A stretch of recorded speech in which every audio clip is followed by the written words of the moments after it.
కల్వకుంట్ల కవిత గారు diversion politicals మొదలుపెట్టింది.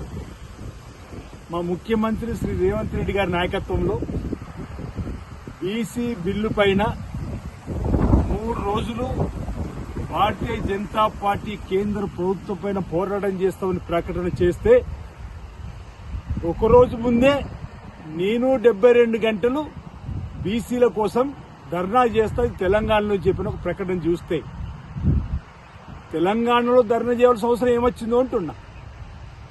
అసలు మా బీసీల ఉద్యమాన్ని కూడా హైజాక్ మీరు చేసిన రోజే మీకు తప్పొట్టినాం. ఆనాడు మీ బీఆర్ఎస్ లో మా బీసీ నాయకత్వం లేదా అని.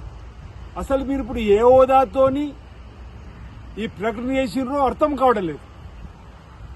నిజంగా మీకు మా బీసీల పైన మీ భారతీయ రాష్ట్ర సమితికి ప్రేమ ఉంటే మీ తండ్రి కేసీఆర్ గారు మీరు వచ్చి ఢిల్లీలో ఈ ధర్నాన ఈ దీక్షణ చేస్తే మా బీసీల కోసం మీరు ప్రయత్నం చేస్తున్నట్టుగా మేము భావించవలసి వస్తుంది.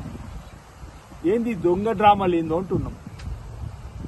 అసలు మా చిత్తశుద్ధిలో ఏం లోపం ఉందని అడుగుతున్నాం. తెలంగాణలో దీక్ష చేయవలసిన అవసరం ఏమొచ్చింది? ఆ దీక్ష చేయవలసిన అవసరం ఇప్పుడున్న పరిస్థితులలో ఢిల్లీలో ఉంది బీజేపీ ప్రభుత్వం పైన. ఎందుకు భారతీయ జనతా పార్టీ పైన మీరు గాని మీ తండ్రి గారు కేసీఆర్ గారు మాట్లాడడానికి వెనుకాడుతున్నారు? నరేంద్ర మోడీని చూసి ఎందుకు మీరు వణుకుతున్నారు? దానికి ముందు సమాధానం చెప్పండి. మేము వెళ్లి ఢిల్లీలో బీసీల కోసం పోరాటాన్ని చేస్తాము, ఉధృతం చేస్తామంటే ఇప్పుడు ఈ డ్రామాలు, దీక్ష డ్రామాల పేరిట, డైవర్షన్ పాలిటిక్స్ పేరిట కవిత గారు ముందుకు రావడం సబబు ఎంతవరకు అనేది మా బీసీ సమాజం గమనిస్తున్న వేళ. నిజంగా మీకు చిత్తశుద్ధి ఉంటే రండి. ఢిల్లీలో భారతీయ జనతా పార్టీ ప్రభుత్వం వ్యతిరేకంగా కేసీఆర్ గారి నాయకత్వంలో మీ బీఆర్ఎస్ ప్రభుత్వం ధర్నా చేస్తారు, దీక్ష చేస్తే కూర్చోరు. మేమో పక్కన కూర్చోండి, మీరో పక్కన వచ్చి కూర్చోరు అక్కడ మా బీసీల కోసం.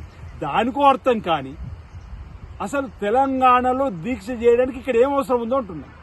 ఈరోజు మా ప్రభుత్వం మా ముఖ్యమంత్రి రేవంత్ రెడ్డి గారి నాయకత్వంలో